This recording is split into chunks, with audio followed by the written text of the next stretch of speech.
والصلاة والسلام على سيدنا ومولانا محمد خاتم النبيين وإمام المرسلين وقائد الغر المحجلين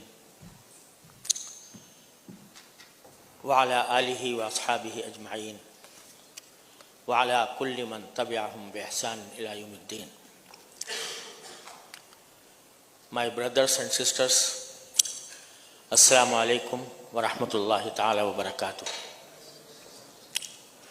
It is really a great pleasure and honor for me to participate in this pioneering project that is being presented today, not only for discussion but also to take practical measures to implement it.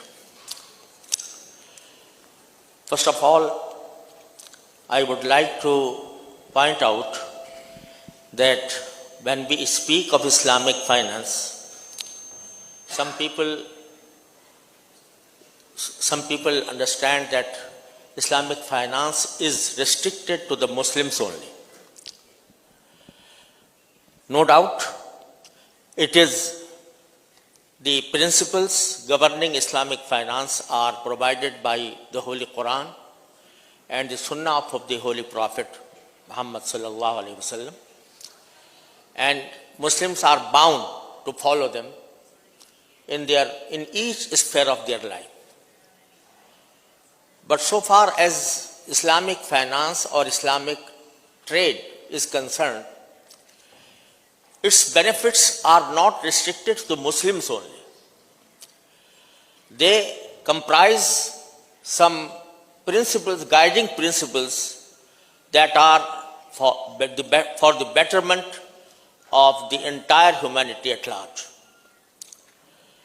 So therefore, it is not Muslims only that benefit from these principles and these values, but it gives a better solution for the economic affairs throughout the world. Today we see that the human beings have experienced different systems of economy. There has been feudalism, then came capitalism, socialism and communism. But none of these systems could solve the problems of human beings so far as their economic life is concerned. Allah subhanahu wa ta'ala, through the Holy Quran and the teachings of the Holy Prophet Muhammad sallallahu alaihi wasallam, has given us a set of principles governing each sphere of life, including economy and finance. These principles are not made by human beings only on the basis of reason, only on the basis of experience, but they are given to us by revelation directly from Allah subhanahu wa ta'ala. Therefore, they aim at the betterment of all humankind, all human beings in this globe.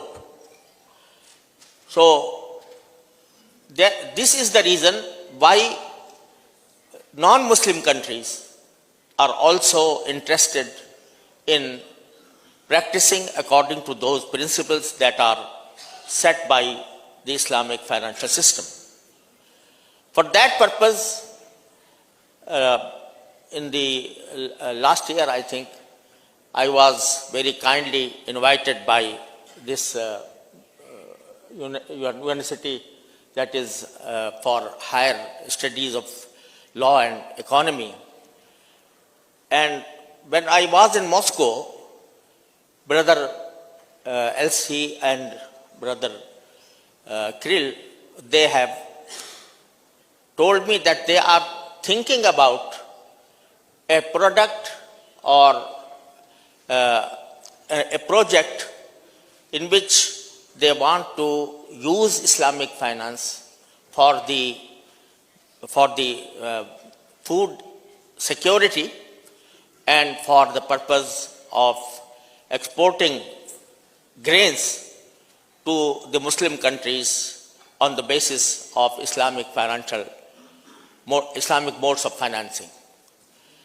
I was very happy to see that they had developed this understanding and they have formed a forum in which this suggestion was discussed. So I personally advise them to take this product or this vision before a gathering in which all these stakeholders are present and in which this concept may be discussed. And I suggested that it should be given in a conference that is being held by AOFI. Alhamdulillah, it was my dream and it was, alhamdulillah, in practice today. So I am happy for that. The basic concept behind this suggestion or behind this product or behind this vision is that food is the basic need of human beings. No person can deny it, be he Muslim or non-Muslim or from any nation. He needs food. But the trade of food in our economic system has been subjected to many manipulations. And when the traders of food, traders of grain, they come to the market, they act upon their own concepts of earning as much money as they want. And for that purpose, there is a chain of middlemen. There is speculative transactions because of which the food or grains cannot reach the poor people except on a very high price that they cannot afford. So, if we act upon the principles given to us by Rasulullah sallallahu alaihi wasallam and by the Holy Quran, then this gap may be filled and the need for food can be fulfilled through these transactions which are compliant with the basic principles of Islamic finance. And for example, Russia is the biggest exporter of wheat and biggest, I think, some of the big countries that produce grain. So they wanted to use Islamic finance to finance their exports to other countries on the basis of Islamic principles, so that the Muslim countries and in particular the Middle East countries would benefit from this, and they may establish a constant relationship with them to export grain, to distribute grains among the nearby countries and also to the Muslim countries on a fair basis, on an equitable basis that will be very beneficial for the poor people who need grains.